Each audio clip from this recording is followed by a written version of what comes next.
Olá, boa noite, alunos. Boa noite, professor. Meu nome é Marcele Piropo Rangel, discente do curso de Medicina Veterinária da UniFTC de Vitória da Conquista. Então, eu venho por meio desta videoaula abordar a disciplina de diagnóstico por imagem, representando as alunas Lícia Almeida Oliveira, Tainá Silva Ferreira, Joyce Almeida Costa da Silva, Giovana Oliveira, Carolina dos Santos Vilas Boas e Ayandra Amorim Freire, trazendo o tema ultrassonografia com Doppler, usado para diagnosticar prolapso valvar mitral em cão, desdobrando a avaliação ecodoppler cardiográfica e relato de caso. Escolhemos o tema prolapso valvar mitral em cão, que eu vou estar explicando para vocês no decorrer dessa videoaula, demonstrar as imagens, como foi diagnosticado usando a ferramenta Doppler. Mas antes disso, eu vou fazer uma introdução para vocês do que se trata a ferramenta Doppler associada à ultrassonografia, tá certo? Vamos lá. Bom, a ferramenta Doppler associada à ultrassonografia convencional fornece informações sobre a arquitetura vascular e os aspectos hemodinâmicos dos vasos em diversos órgãos. Assim, o chamado efeito Doppler, ele pode ser definido como sendo o princípio físico no qual se verifica a alteração da frequência de ondas sonoras refletidas quando o corpo refletor se move em relação a uma fonte de onda sonora que faz com que este modo de ultrassom permita verificar o movimento de estruturas e órgãos do animal, caracterizar vasos sanguíneos no interior das lesões, verificar a vascularização presente no interior dos órgãos ou do sistema arterial, assim também como o sentido do movimento e a velocidade do fluxo sanguíneo do paciente. Como vocês sabem, esse efeito Doppler ele não é usado apenas na medicina veterinária, também na medicina humana. Ele já é bastante conhecido para diagnosticar diversas patologias e não existe apenas um tipo de Doppler.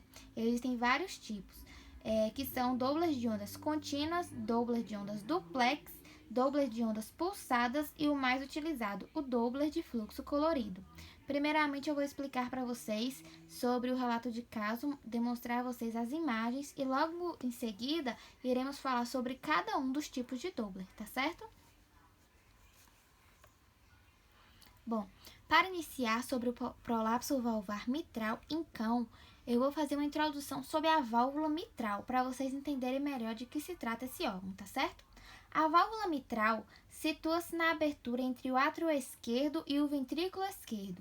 A válvula mitral, ela se abre para permitir que o sangue do átrio esquerdo encha o ventrículo esquerdo e se fecha enquanto o ventrículo esquerdo se contrai para bombear sangue para a aorta. A causca de problemas nesta é consideravelmente alta e o exame de ultrassonografia Doppler é um dos principais auxiliares para avaliar esta válvula. Entenderam? Bom, vamos prosseguir mostrando as imagens, tá certo? Bom, aqui nessa imagem podemos ver a mensuração das paredes e as câmaras micaórticas durante a sístole e a diástole. De acordo aos dados supracitados, a cavidade ventricular esquerda demonstrou importante aumento de diâmetro em diástole e sístole, possivelmente ocasionada devido à sobrecarga de volume relacionada diretamente ao prolapso mitral.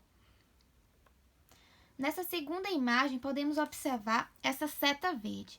Ela está apontada diretamente para o prolapso da válvula mitral em um cachorro. A movimentação e aspecto espessado de suas cúspides, contudo, as válvulas semilunares esquerdas, artéria pulmonar e direita, que seria a aórtica, representam a movimentação e aspecto normal de suas cúspides.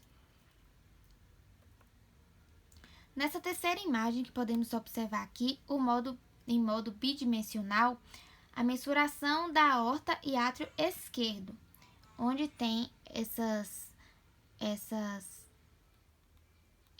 sinalização de mais circulando em modo bidimensional, podemos observar a mensuração da aorta e do átrio esquerdo.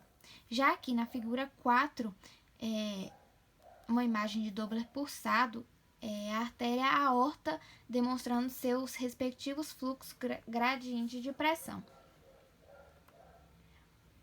Aqui nessa imagem 5, onde podemos observar um fluxo intenso de calor de modo bidimensional, o Doppler colorido em átrio esquerdo, demonstrando insuficiência mitral importante através de mosaico, ocupando 100% da área do átrio esquerdo. Já nessa figura 6, podemos fazer a análise a partir do Doppler contínuo da regurgitação mitral. Na figura 7, podemos analisar a partir do Doppler contínuo a regurgitação tricúspide. Aqui, onde podemos observar na linha verde. Bom, e já aqui na figura 8, a análise das ondas A e E para determinação da presença ou ausência da disfunção diastólica. Sobre essas imagens, podemos observar que cada tipo de Doppler teve uma função.